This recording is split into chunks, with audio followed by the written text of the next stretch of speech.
La grande salle de réunion du Conseil galactique s'étendait comme un immense bol taillé dans la pierre noire.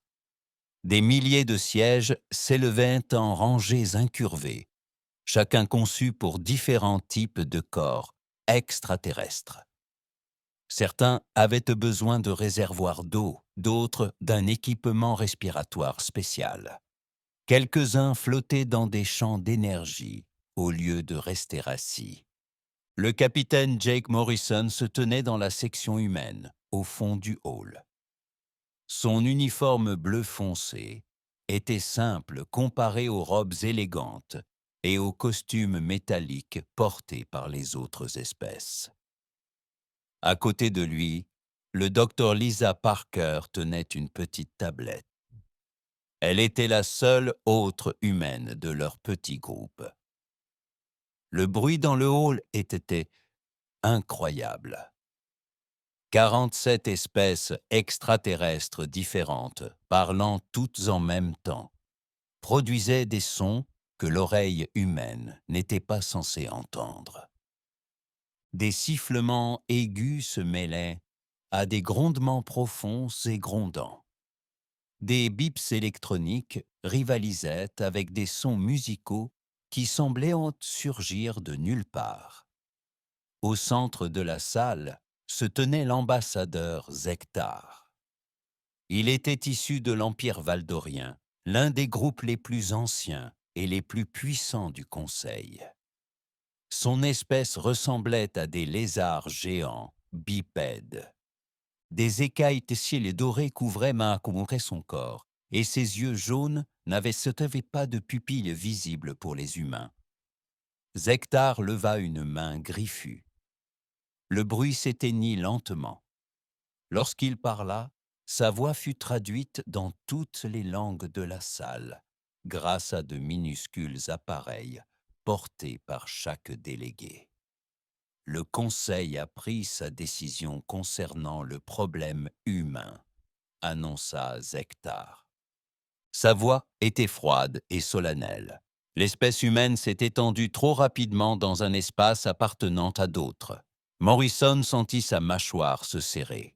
Lisa lui toucha doucement le bras, l'avertissant de rester calme. Au cours des 50 dernières années, depuis leur arrivée au Conseil, les humains ont conquis 43 nouveaux mondes, poursuivit l'ambassadeur. Ils ont construit des villes, des usines et des bases militaires sans demander l'autorisation des autorités compétentes. Une série de sons étranges emplissait l'air. Morrison en identifia certains comme de l'approbation, d'autres comme de l'inquiétude. Le traducteur qu'il avait à l'oreille transforma tout cela en un mélange confus de voix disant « Oui, c'est vrai et très dangereux ». Le conseil a été patient, dit Zektar. Nous avons accueilli les humains alors qu'ils n'étaient encore qu'une jeune espèce avec seulement quelques vaisseaux. Nous avons partagé notre savoir. Nous avons ouvert nos routes commerciales. Nous leur avons enseigné les règles qui maintiennent la paix dans la galaxie. Morrison eut envie de rire, mais il garda un air impassible. Le Conseil avait partagé des informations fondamentales qui étaient vraies, mais les humains avaient découvert la plupart de leurs technologies par eux-mêmes. Les scientifiques humains étaient souvent plus intelligents que leurs maîtres extraterrestres. Les ingénieurs humains construisaient de meilleurs vaisseaux. Les médecins humains avaient guéri des maladies que la médecine du Conseil ne pouvait pas traiter. Mais les humains ne respectent pas les règles, poursuivit le Valdorien. Ils prennent ce qu'ils veulent. Ils ignorent les frontières qui ont maintenu la paix pendant 300 ans. Ils agissent comme s'ils étaient maîtres de la galaxie. D'autres extraterrestres émettaient maintenant des sons d'approbation. La délégation des centaures, qui ressemblaient à des humains à la peau bleue avec des bras supplémentaires, hochait la tête. Les Altariens, petites créatures grises aux immenses yeux noirs, claquaient de leurs longs doigts, ce que Morrison savait être leur manière de manifester leur approbation. Par conséquent, le Conseil ordonne ce qui suit, annonça Zekher. Toutes les colonies humaines du secteur Kepler doivent être abandonnées dans les 30 jours standards. Tous les vaisseaux militaires humains doivent quitter cette zone spatiale.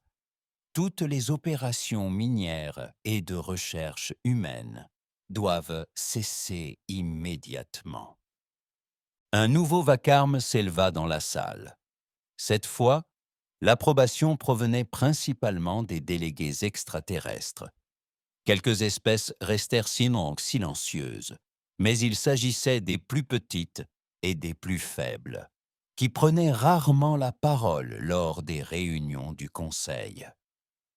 En échange de l'observance de ces ordres, le Conseil fournira aux humains des zones sûres pour leur expansion future, annonça l'ambassadeur une fois. Le vacarme retombait.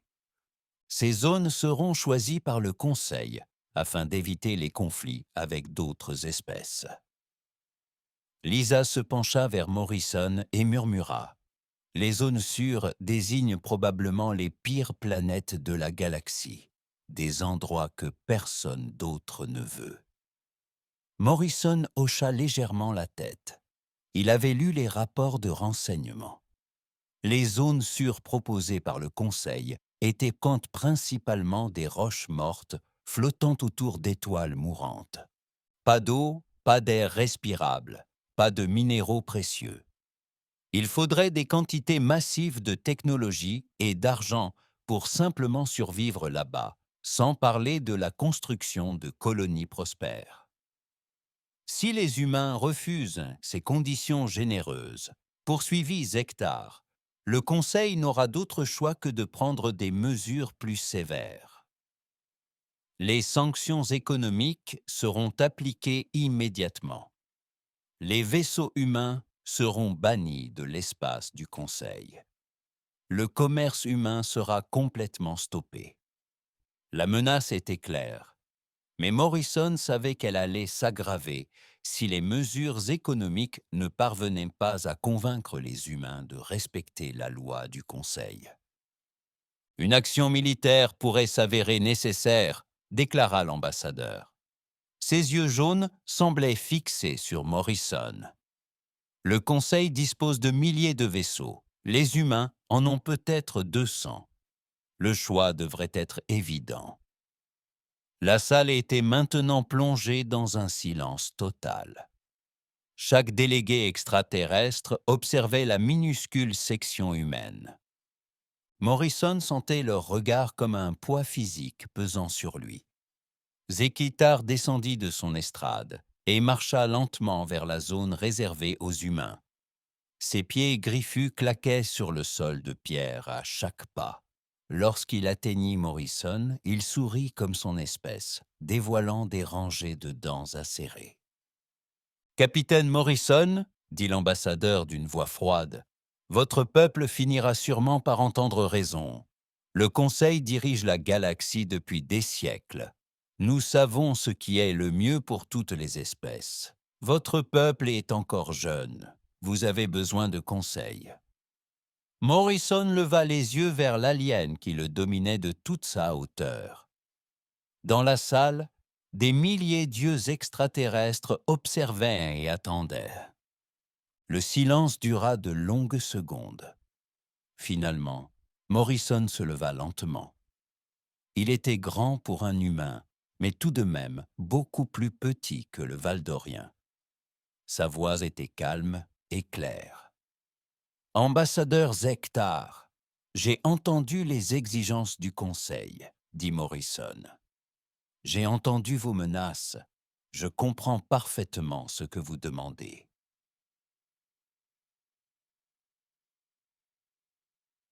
Il marqua une pause et regarda autour de lui, croisant autant de regards extraterrestres que possible. « La réponse humaine est simple, poursuivit Morrison. Nous déclinons. » Ces mots frappèrent la salle comme une bombe. Un instant, le silence fut total, puis le chaos éclata. Les extraterrestres bondirent sur leurs pieds, poussant des cris de surprise et de colère. Certains pointaient Morrison du doigt, d'autres discutaient dans des langues que les traducteurs ne pouvaient pas interpréter. Assez vite, les écailles dorées de Zektar semblèrent s'assombrir de rage. « Tu refuses. Tu ne peux pas refuser. Ce n'est pas une négociation, humain. C'est un ordre du Conseil. » Morrison prit sa tablette et la glissa sous son bras. Lisa se tenait à ses côtés, le visage aussi calme que le sien. « Vous avez raison, ambassadeur, » dit Morrison. « Ce n'est pas une négociation. C'est précisément pour cela que nous avons refusé d'y participer. » Il se retourna et se dirigea vers la sortie, ses pas résonnant dans le hall encombré de chaos. Lisa le suivit de près.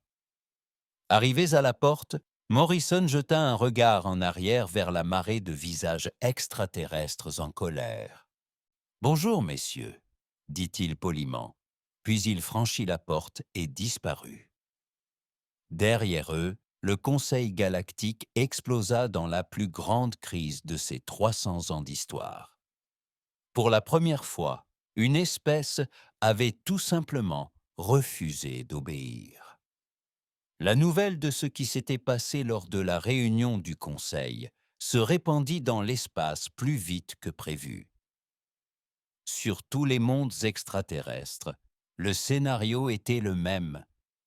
Les humains avaient dit non. Ils avaient quitté l'organisation la plus puissante de la galaxie, comme si de rien n'était. Sur le pont de la Constitution de l'UES, l'amiral Susan Clark lut pour la 3e fois le message officiel du Conseil. Le texte extraterrestre avait été traduit en anglais clair, mais le sens restait difficile à croire. Le Conseil donnait à l'humanité 30 jours pour obéir à ses ordres, sous peine de guerre. « Amiral, vous devez absolument voir ça », dit le commandant Ryan Hayes en entrant sur la passerelle. Il portait une pile de tablettes de données, chacune affichant des informations différentes sur les mouvements des navires du Conseil. Clark prit les tablettes et commença à lire. Son visage se fit plus sérieux à chaque rapport. Combien de navires se déplacent-ils? Nos éclaireurs à longue portée comptent au moins 3000 navires de guerre rassemblés près de la frontière de l'espace du Conseil, répondit Hayes. D'autres arrivent chaque jour. Cette fois, ils ne se contentent pas de proférer des menaces, madame. Ils se préparent réellement à la guerre. L'amiral posa les tablettes et observa les étoiles à travers l'écran principal. La Constitution était le navire de guerre le plus grand et le plus avancé de l'humanité. Mais même elle ne pouvait pas combattre seule 3000 vaisseaux ennemis. « Et notre propre flotte ?» demanda Clark.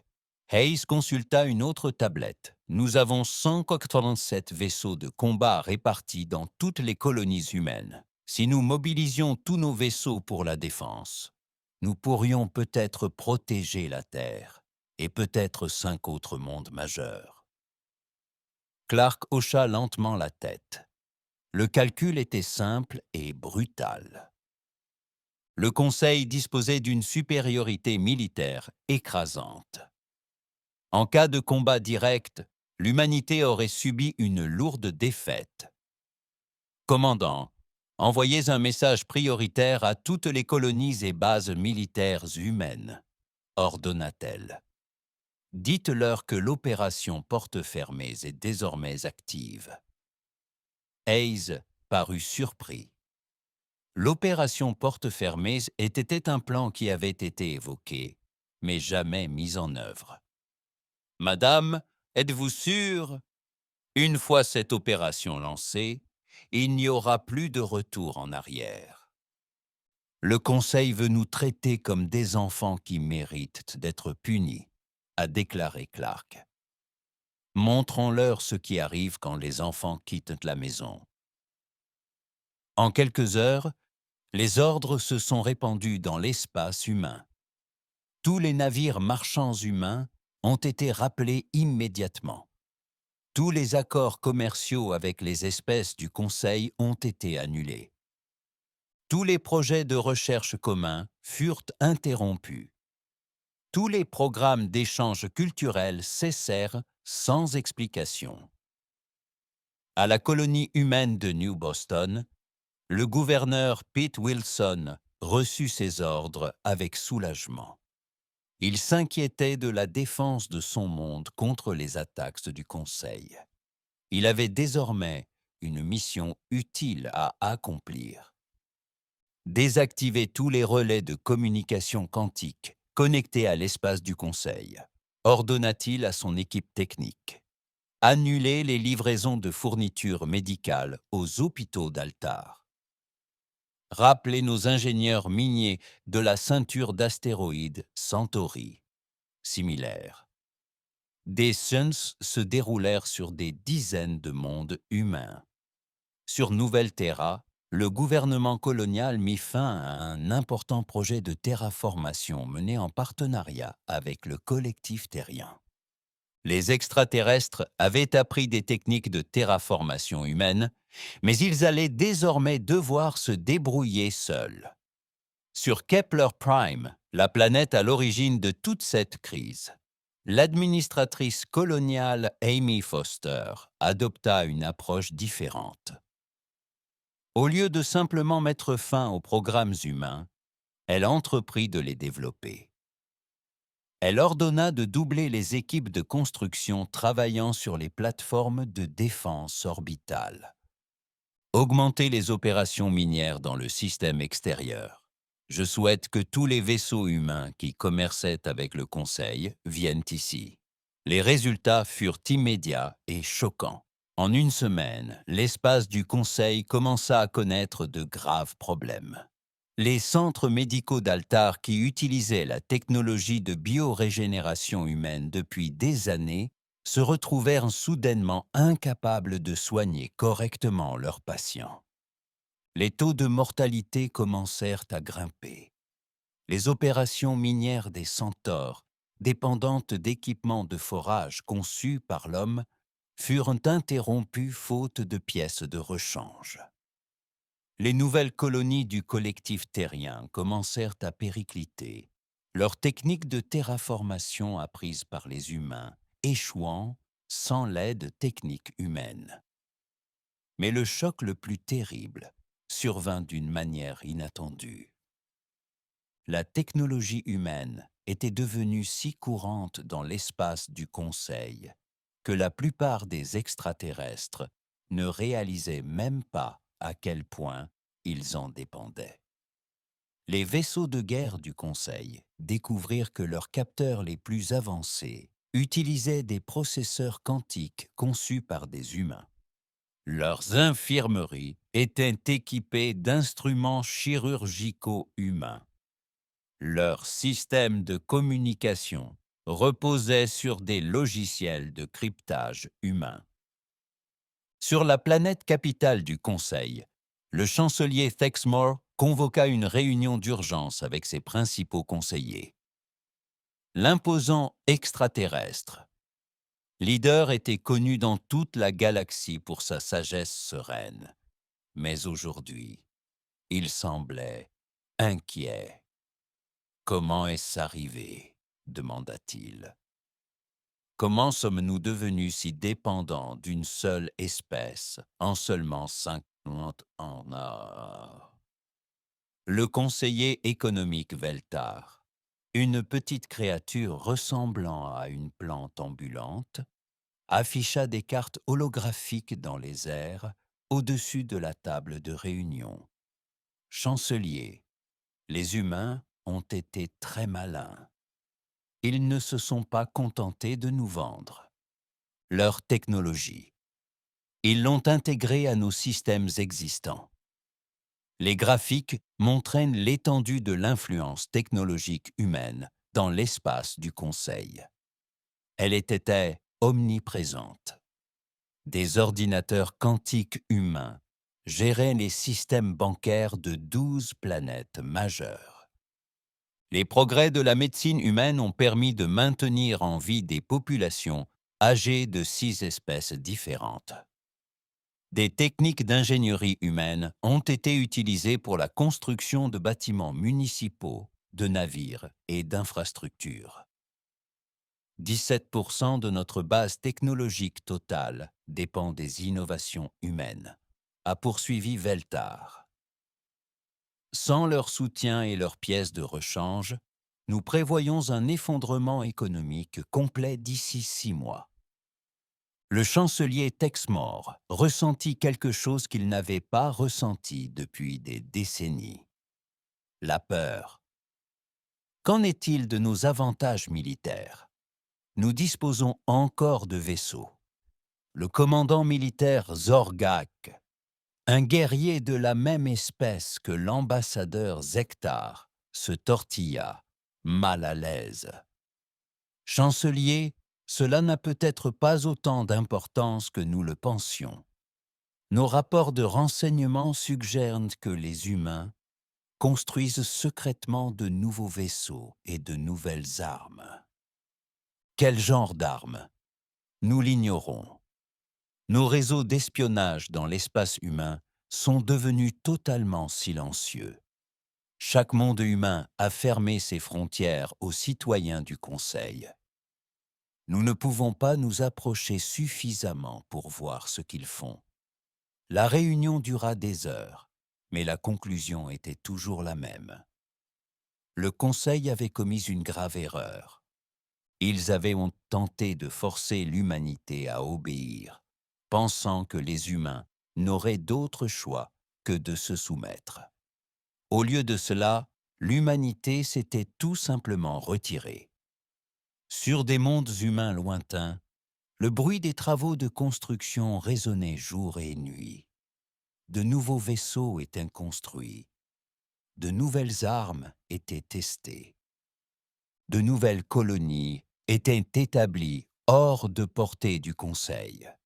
Le capitaine Jake Morrison, de retour sur Terre, recevait des rapports quotidiens sur les tentatives du Conseil de contacter les autorités humaines. Chaque jour, des ambassadeurs extraterrestres sollicitaient des rendez-vous. Chaque jour, des responsables humains déclinaient poliment. Monsieur, le Conseil propose de négocier, lui annonça son assistant. Ils sont prêts à discuter des demandes initiales.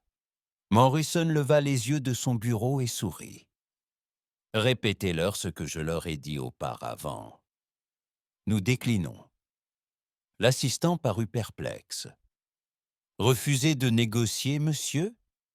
C'est exact, dit Morrison. Nous ne souhaitons pas négocier avec des gens qui pensent pouvoir nous menacer et nous soumettre.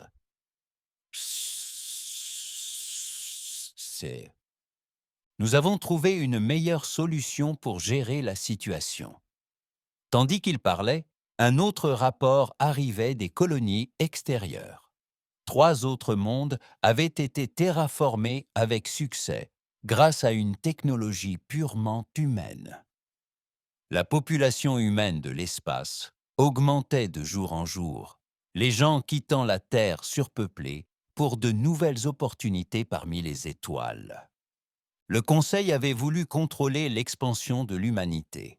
Au lieu de cela, il avait libéré l'humanité pour qu'elle puisse s'étendre plus vite que jamais.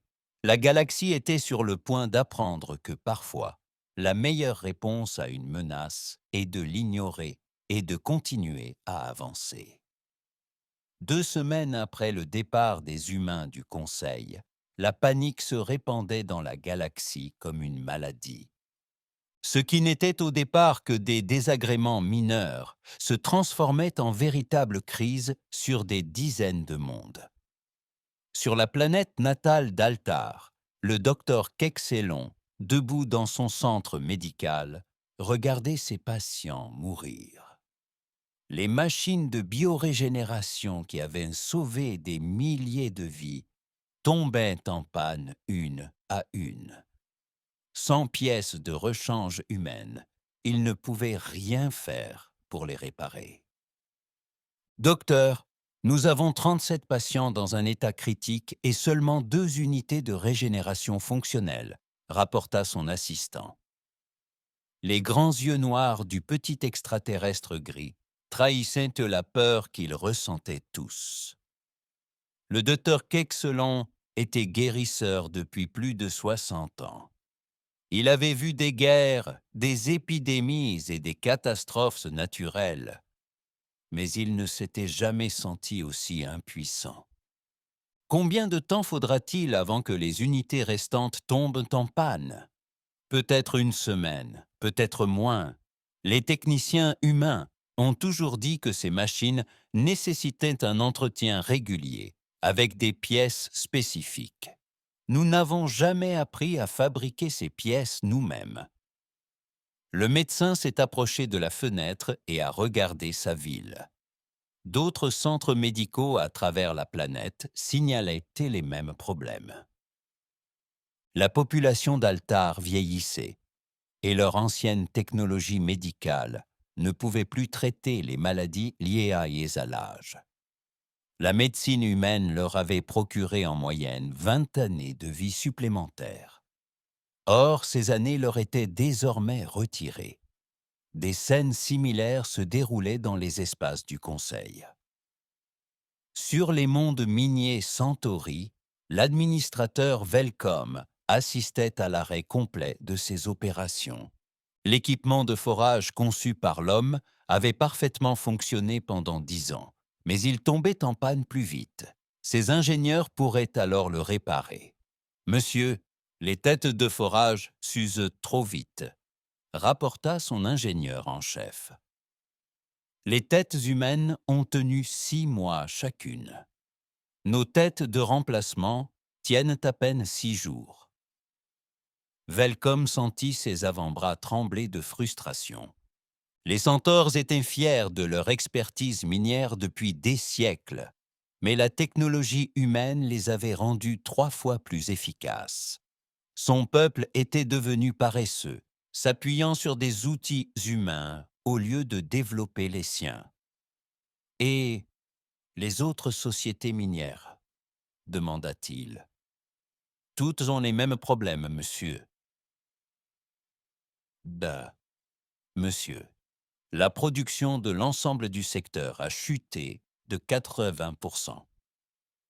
Si cela continue, nous ne pourrons pas atteindre nos quotas d'approvisionnement vers les mondes centraux. Les conséquences économiques se propageaient comme des ondes de choc. Les mondes centraux dépendaient des minéraux du Centaure pour leur production. Les retards de fabrication affectaient les calendriers d'expédition. Ces retards provoquaient des pénuries sur des dizaines de planètes. Sur la planète capitale du Conseil. Le chancelier Thexmore convoqua une nouvelle réunion d'urgence.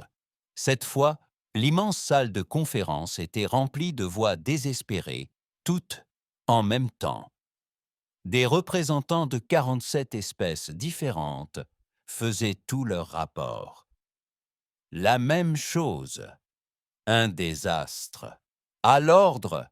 À l'ordre !» hurla le chancelier, sa voix grave résonnant sur les murs.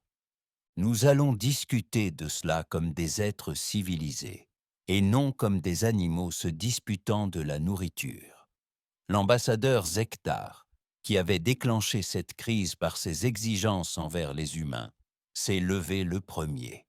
« Chancelier, l'Empire valdorien traverse de graves difficultés. Nos nouveaux territoires conquis sont en révolte. Sans technologie humaine de contrôle des foules, nous ne pouvons maintenir l'ordre. Les Valdoriens avaient bâti leur empire en conquérant d'autres espèces et en les forçant à obéir. La technologie humaine avait rendu cela beaucoup plus facile et moins violent. Des armes non létales avançaient. des dispositifs de contrôle mental et des systèmes de surveillance avaient permis de contrôler les populations rebelles. Désormais, ces populations ripostaient avec des méthodes primitives, mais efficaces. À quel point la situation est-elle grave? Demanda le chancelier Texmore. Nous avons perdu le contrôle de 6 mondes. 12 autres connaissent des soulèvements majeurs. Nous devons utiliser d'anciennes méthodes pour maintenir le contrôle, ce qui signifie... Zektar marqua une pause, mal à l'aise avec ce qu'il avait à dire. Nous devons tuer beaucoup plus de rebelles qu'avant. Cet aveu plongea la salle dans le silence. Le Conseil se targuait d'être plus civilisé qu'autrefois, où les guerres se faisaient avec des armes simples et des tactiques brutales. La technologie humaine lui avait permis de contrôler ses populations sans effusion de sang massive. Maintenant, il était contraint de revenir aux anciennes méthodes. Le conseiller économique Veltar a présenté de nouvelles données qui ont aggravé la situation. Monsieur le chancelier, notre analyse montre que la technologie humaine est désormais intégrée à presque tous les aspects de la civilisation du Conseil. Les systèmes de transport, la production d'électricité, la production alimentaire, les loisirs, l'éducation, tout comporte une composante humaine. Le petit extraterrestre végétal affichait des cartes holographiques montrant les liens entre la technologie humaine et la société du Conseil. Le réseau de dépendance était incroyablement complexe. Si la tendance actuelle se poursuit, nous estimons que la civilisation du Conseil connaîtra une régression technologique d'environ 200 ans en une année standard. Veltar continua.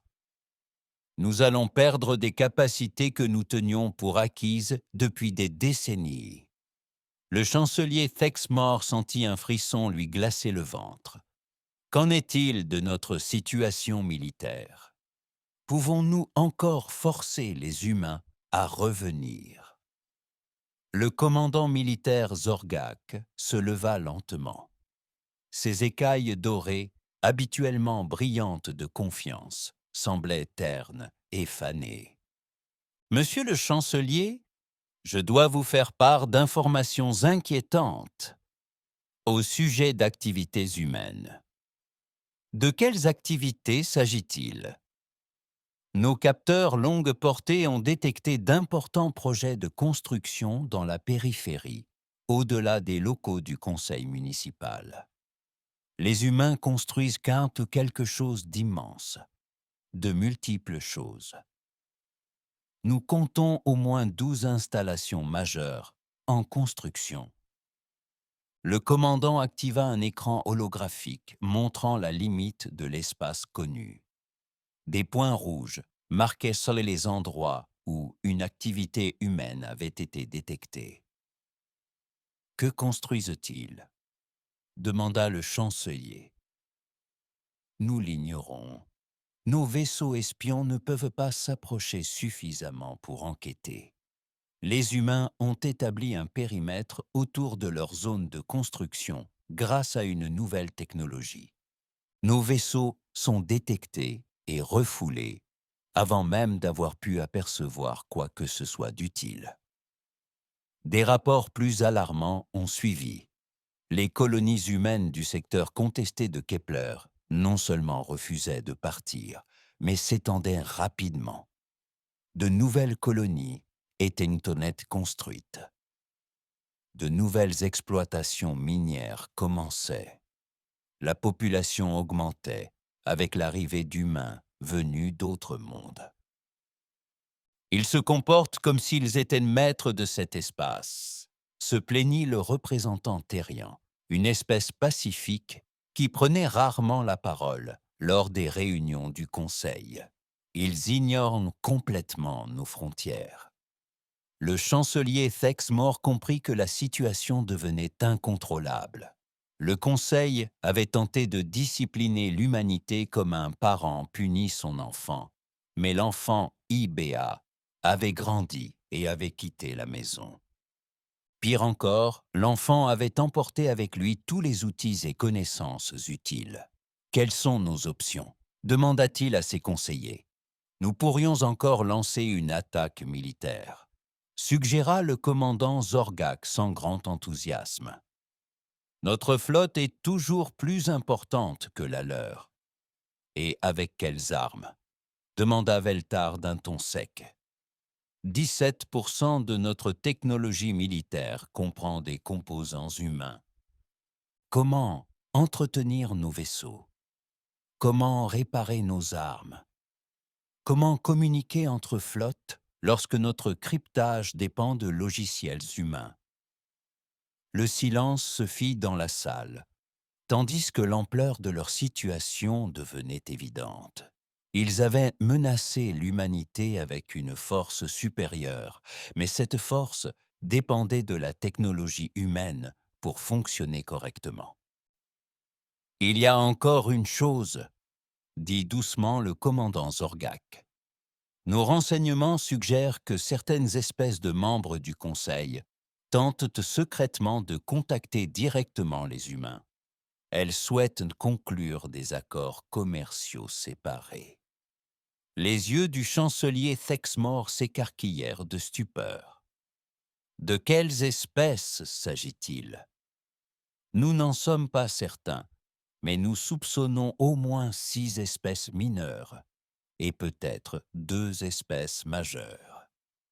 Les conséquences étaient stupéfiantes.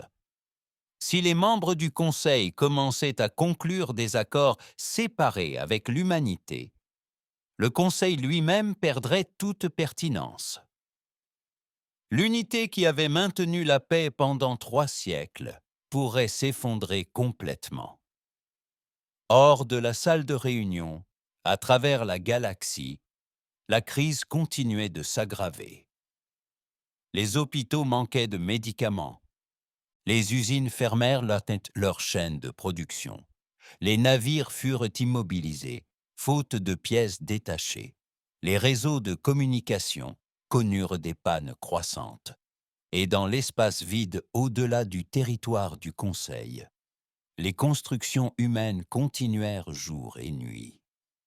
Quoi qu'ils construisent, c'était immense, sophistiqué et complètement hors de portée et d'entendement du Conseil. La galaxie apprenait une dure leçon sur les dangers de la dépendance. Le Conseil avait accueilli favorablement l'innovation humaine, car elle facilitait leur vie et améliorait leur civilisation. Maintenant, ils découvraient que le progrès a toujours un prix. L'humanité avait payé son dû à la civilisation galactique pendant 50 ans. Ils percevaient désormais des intérêts, et la facture était plus élevée que quiconque ne l'aurait imaginé. À la 4e semaine, le désespoir s'était transformé en panique générale dans l'espace du Conseil. Ce qui n'était au départ qu'un désagrément menaçait désormais la survie de civilisations entières. Le chancelier Thexmore consulta les rapports quotidiens et se sentit lui aussi mal au cœur. Le collectif Terrian avait perdu 60% de sa population âgée en seulement 2 semaines. Sans technologie médicale humaine, son peuple mourait de maladies pourtant facilement traitables depuis des décennies. Cette espèce pacifique, qui n'avait jamais fait de mal à personne, implorait une aide que personne ne pouvait lui apporter. L'Empire valdorien était confronté à une révolution à grande échelle sur 15 mondes. Leur méthode brutale pour contrôler les rébellions engendrait encore plus de rébellions. Ce qui avait été une agitation autrefois gérable se transformait en guerre civile, menaçant de déchirer leur empire. Mais la pire nouvelle venait des mondes centraux eux-mêmes. Le cœur industriel de la civilisation du Conseil était en train de fermer. Des usines qui avaient fonctionné sans interruption pendant des siècles étaient en panne. Les réseaux électriques étaient en panne. Les réseaux de transport étaient en panne. Chancelier, nous avons un message des centaures. Consortium minier, annonça son secrétaire. Une créature nerveuse ressemblant à une canne avec des yeux. Ils disent que la production a chuté à moins de 5% du niveau normal. Ils ne peuvent honorer leur contrat de livraison. Texmore ferma les yeux et tenta de réfléchir. En 300 ans d'histoire du Conseil, rien de tel ne s'était jamais produit. Des guerres avaient éclaté, des catastrophes naturelles avaient frappé, des espèces entières avaient même disparu. Mais la structure fondamentale de la civilisation galactique avait toujours perduré. Maintenant, tout s'effondrait parce qu'une espèce avait tout simplement disparu. « Qu'en est-il des négociations secrètes ?» demanda-t-il. « Des espèces ont-elles réussi à contacter les humains ?» 3 espèces mineures rapportent avoir essayé, chancelier. Les humains ont refusé de leur parler. Ils disaient que quiconque souhaitant traiter avec l'humanité devrait d'abord quitter le Conseil. Les conséquences étaient terrifiantes. Si les espèces commençaient à quitter le Conseil pour conclure des accords avec les humains, l'organisation entière s'effondrerait. Tout ce qu'ils avaient construit serait détruit. « Je veux faire une annonce », dit soudain le chancelier. « Convoquez une session d'urgence. » Tous les représentants des espèces devaient être présents. 2 heures plus tard, la grande salle du Conseil était remplie de voix extraterrestres désespérées. Le bruit était encore plus intense que d'habitude, car de nombreuses espèces se disputaient, se rejetant mutuellement la responsabilité de la crise. Le chancelier Texmore se tenait à l'estrade centrale et leva les mains pour réclamer le silence. Il fallut plusieurs minutes pour que le bruit s'apaise. « Chers membres du Conseil, » commença-t-il, « nous sommes confrontés à la plus grande crise de notre histoire. Le retrait humain a créé des problèmes que nous n'avions pas anticipés. Nous devons agir immédiatement, avant que notre civilisation ne s'effondre complètement. » Il marqua une pause et regarda autour de lui les centaines de visages extraterrestres qui le fixaient. « J'annonce donc que le Conseil enverra une mission diplomatique dans l'espace habité. Nous irons les rencontrer et tenterons de résoudre cette situation par des négociations directes. » Des voix choquées se sont élevées dans la salle. L'ambassadeur Zektar s'est levé d'un bond. « Chancelier, le Conseil ne mendie pas. Nous n'allons pas ramper vers des espèces inférieures en implorant la pitié. L'alternative serait l'effondrement total de tout ce que nous avons construit, » répliqua Texmore avec fermeté. « Notre fierté ne vaut pas la vie de milliards de nos concitoyens. » Le débat dura des heures, mais finalement, le désespoir l'emporta sur la fierté.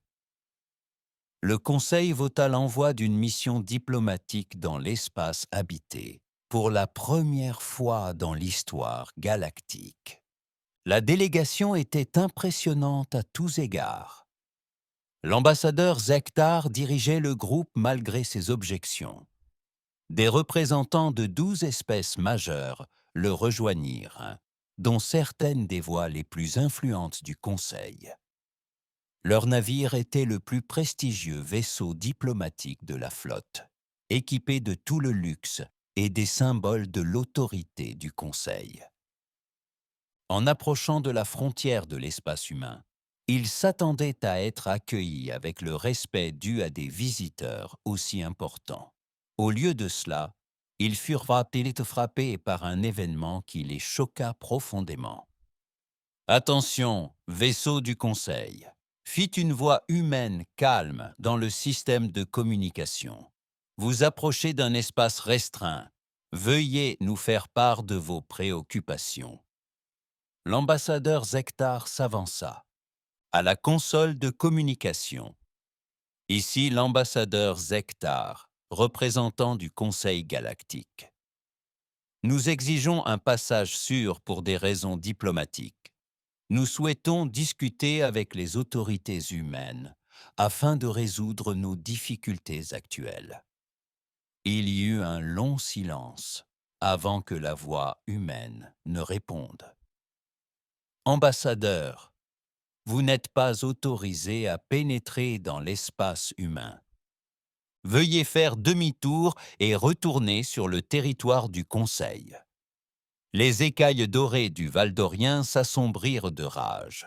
Vous ne pouvez pas refuser l'entrée à une mission diplomatique du Conseil.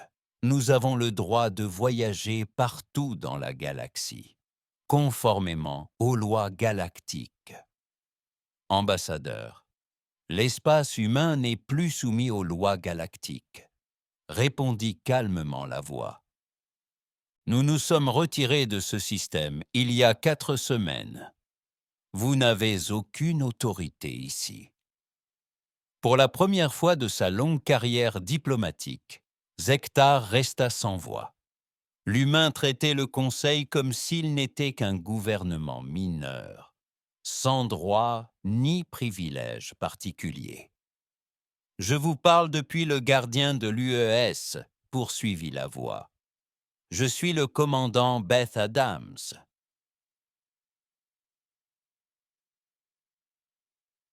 J'ai reçu pour instruction de vous informer que l'humanité n'est pas intéressée par des négociations avec le Conseil. Mais notre peuple est en train de mourir, hurla le représentant terrien, un extraterrestre habituellement silencieux qui parlait rarement en public. Nos enfants sont malades. Nos mondes s'effondrent. La voix du commandant Adams resta calme et professionnelle. Le Conseil a fait un choix il y a 4 semaines. Vous avez exigé que les humains se soumettent à votre autorité. Vous nous avez menacés de sanctions économiques et d'interventions militaires. Vous nous avez traités comme des enfants qu'il fallait discipliner. Elle marqua une pause, le temps de réfléchir. Les humains ont choisi de ne pas se soumettre. Nous avons choisi de ne pas négocier sous la menace. Nous avons choisi de tracer notre propre voie. Ce choix est toujours valable. L'ambassadeur Zektar a usé de toutes les ruses diplomatiques possibles. Il a proposé des concessions commerciales. Il a promis un traitement favorable à l'expansion humaine. Il a même laissé entendre que les humains pourraient occuper un siège permanent au comité directeur du Conseil. La réponse humaine a toujours été la même. Nous déclinons. Finalement, désespéré, Zektar fit quelque chose d'inimaginable 1 mois plus tôt. Il se mit à supplier. « Commandant Adams, s'il vous plaît, notre peuple souffre. Des civilisations entières s'effondrent. Les humains ont sûrement un peu de compassion pour les innocents qui meurent à cause de ce conflit. Ambassadeur, le Conseil a fait preuve de compassion envers des êtres innocents il y a 4 semaines, alors que vous auriez pu choisir de traiter les humains comme des égaux. » A répondu Adams. Vous avez choisi les menaces. Traiter les humains comme des égaux, a répliqué Adams. Vous avez choisi les menaces. Maintenant, vous exigez de la compassion lorsque les conséquences vous affectent. La communication est restée silencieuse pendant plusieurs minutes. Lorsqu'Adams a repris la parole, sa voix était définitive. La mission diplomatique est terminée, ambassadeur. Moi, Vous avez 10 minutes pour quitter l'espace humain avant d'être escorté de force. » Alors que le vaisseau du Conseil faisait demi-tour et reprenait la direction du territoire du Conseil, la délégation resta assise dans un silence stupéfait. Ils étaient venus s'attendre à négocier en position de force. Au lieu de cela, ils avaient été rejetés comme des visiteurs indésirables. « Que dire au chancelier ?» demanda l'un des jeunes diplomates. Zektar contempla les étoiles et réalisa que tout avait changé. Le Conseil n'était plus l'autorité suprême de la galaxie. C'était juste un gouvernement comme les autres, et pas particulièrement important. « Nous lui disons la vérité », dit doucement l'ambassadeur. « Les humains n'ont plus besoin de nous. Ils ne veulent ni de notre autorité, ni de notre protection, ni de notre approbation. Ils nous ont complètement dépassés. » Derrière eux, dans l'espace qu'ils quittaient, les vaisseaux humains poursuivaient leur mystérieux projet de construction. Quoi qu'ils construisaient, leur construction prenait de l'ampleur chaque jour. Bientôt, la galaxie découvrirait ce que les humains pouvaient accomplir lorsqu'ils étaient libres de travailler sans interférence. L'ère de la domination du Conseil touchait à sa fin. L'ère de l'indépendance humaine avait commencé. 3 mois s'étaient écoulés depuis que l'humanité avait quitté le Conseil galactique, et la galaxie avait bien changé. Sur la planète capitale du Conseil, le chancelier Texmore, assis dans son bureau, lisait des rapports impensables il y a quelques mois seulement. Le consortium minier Centauri avait officiellement déclaré faillite. Sans technologie humaine, il ne pouvait extraire suffisamment de minéraux pour rembourser ses dettes. 12 mondes majeurs dépendant des matériaux Centauri étaient menacés d'effondrement économique. Le collectif Terrian avait perdu la moitié de sa population à cause de maladies pourtant facilement traitables depuis des décennies. Les survivants abandonnaient leurs cités avancées et retournaient à de simples communautés agricoles capables de survivre sans technologie complexe. L'Empire valdorien était en proie à des guerres civiles sur 23 mondes. Son armée, autrefois puissante, s'effondrait, ses vaisseaux tombant en panne et ses armes devenant irréparables. Certains commandants valdoriens ont préféré rejoindre le camp rebelle plutôt que de continuer à se battre avec du matériel endommagé. Mais la nouvelle la plus choquante est venue de son chef des renseignements. « Chancelier, nous avons confirmé que 6 espèces ont secrètement quitté le Conseil pour entrer en contact avec l'humanité. » Texmore leva les yeux de ses rapports. « Quelle espèce ?» La guilde médicale altarienne est partie la première. Ils disaient que leur peuple était en train de mourir et qu'ils n'avaient pas le choix. La réponse humaine fut immédiate. Des fournitures médicales et du matériel de remplacement arrivèrent qu'en quelques jours. Le chancelier sentit son cœur se serrer. Et les autres? La Fédération du commerce Corvan, la compagnie minière de la Nouvelle Centaure, le collectif agricole de Delton, l'Institut de recherche Proxima et la Ligue de défense de la bordure extérieure. Tous se sont retirés du Conseil et ont établi des relations indépendantes avec l'humanité.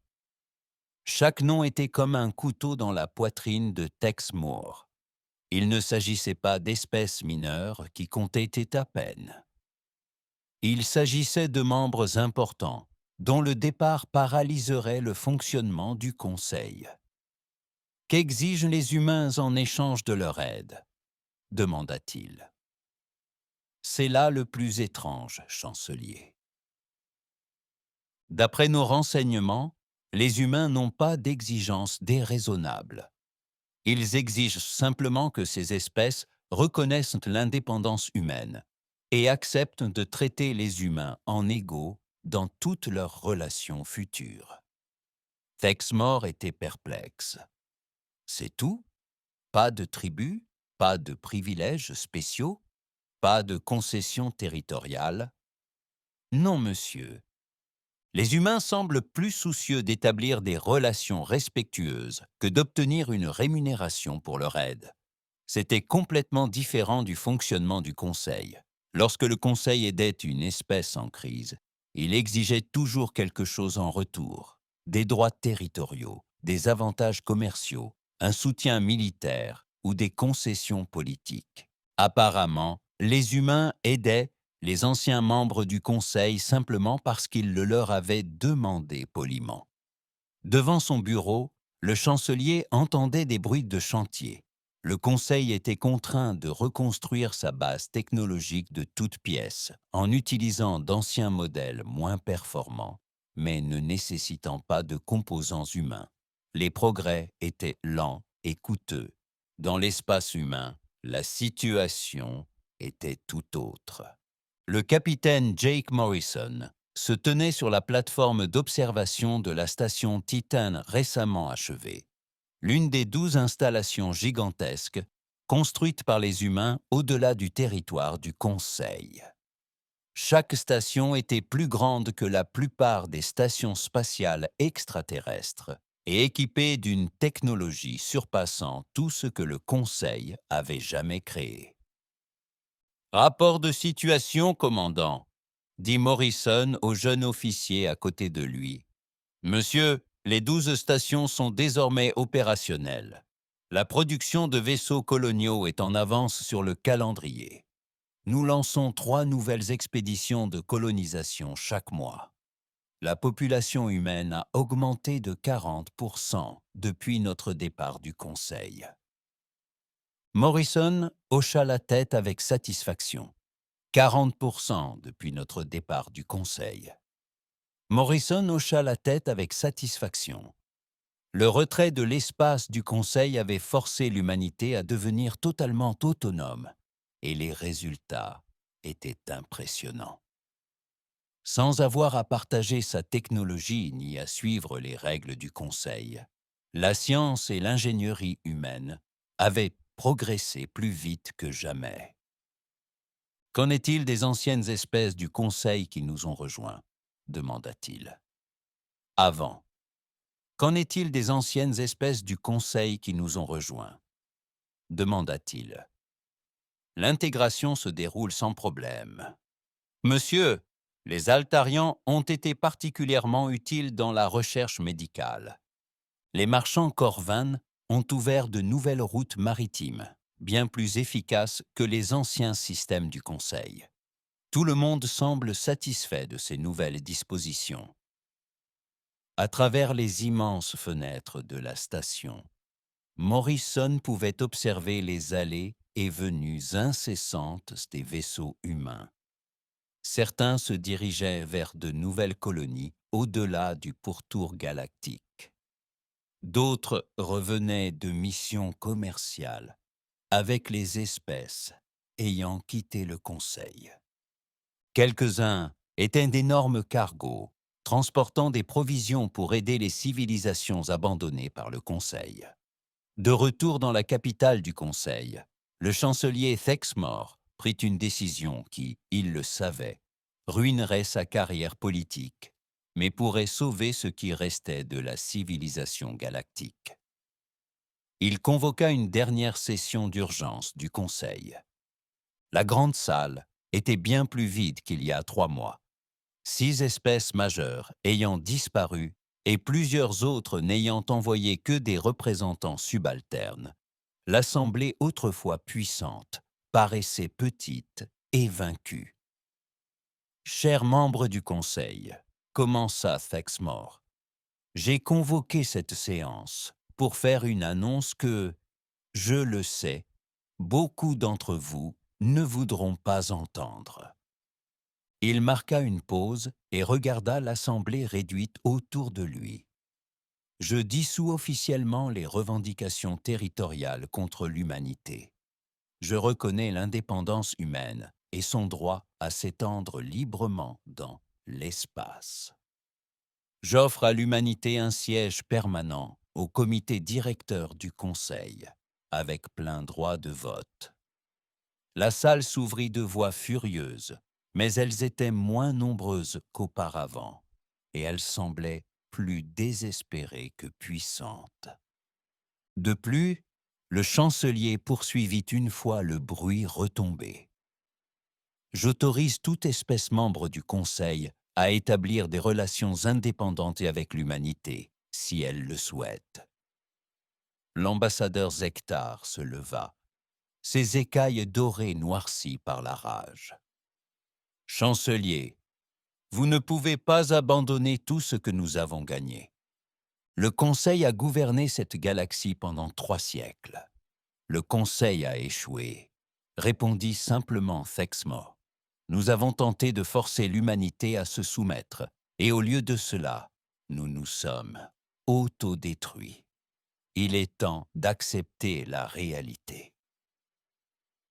Le vote fut serré, mais le désespoir l'emporta sur l'orgueil. Le Conseil mit officiellement fin à son conflit avec l'humanité et la supplia de retourner à la civilisation galactique. La réponse humaine arriva en quelques heures. Le capitaine Morrison apparut sur les écrans de communication de l'espace du Conseil, s'adressant directement à tous les mondes simultanément. « Citoyens de la galaxie », commença Morrison. Le Conseil galactique a offert à l'humanité une place au sein de son organisation. Nous apprécions cette offre, mais nous devons la décliner. Ces paroles étaient courtes et calmes, mais sans appel. L'humanité a appris que nous n'avons pas besoin de l'autorisation du Conseil pour explorer la galaxie, construire de nouveaux mondes ou aider d'autres espèces. Nous avons découvert que nous pouvons accomplir davantage en travaillant avec des partenaires volontaires que sous l'autorité du Conseil. Morrison regarda droit dans la caméra, et ses paroles resteront gravées dans l'histoire galactique. Le Conseil peut poursuivre ses activités comme bon lui semble, mais l'humanité ne retournera pas à ce système. Nous avons désormais notre propre voix, et nous ne sommes pas seuls. Le message se terminait par des images des nouvelles installations humaines, des colonies prospères et des flottes mixtes de vaisseaux humains et d'anciens vaisseaux du Conseil travaillant ensemble dans l'espace. 6 autres espèces quittèrent le Conseil cette semaine-là pour rejoindre l'Alliance humaine grandissante. D'autres entamèrent des négociations secrètes. Le Conseil galactique, autrefois puissant, se retrouva à gouverner moins de 30 espèces, et la plupart d'entre elles se demandaient si elles avaient encore besoin d'y siéger. Le chancelier Texik Moore démissionna en disgrâce, mais, en privé, il éprouva un soulagement. La galaxie était en pleine mutation et peut-être pour le meilleur. Les humains avaient démontré que la coopération était plus efficace que la domination, que des égaux pouvaient accomplir davantage que des sujets. Dans les territoires de la bordure extérieure, les colonies humaines continuaient de s'étendre, leur technologie de progresser, leurs alliances de se renforcer. Ils avaient refusé de négocier sous la menace et, ce faisant, avaient transformé la galaxie entière. L'ère du Conseil galactique touchait à sa fin. L'ère de la libre coopération entre espèces égales avait commencé, et tout avait commencé par 2 simples mots. Nous déclinons.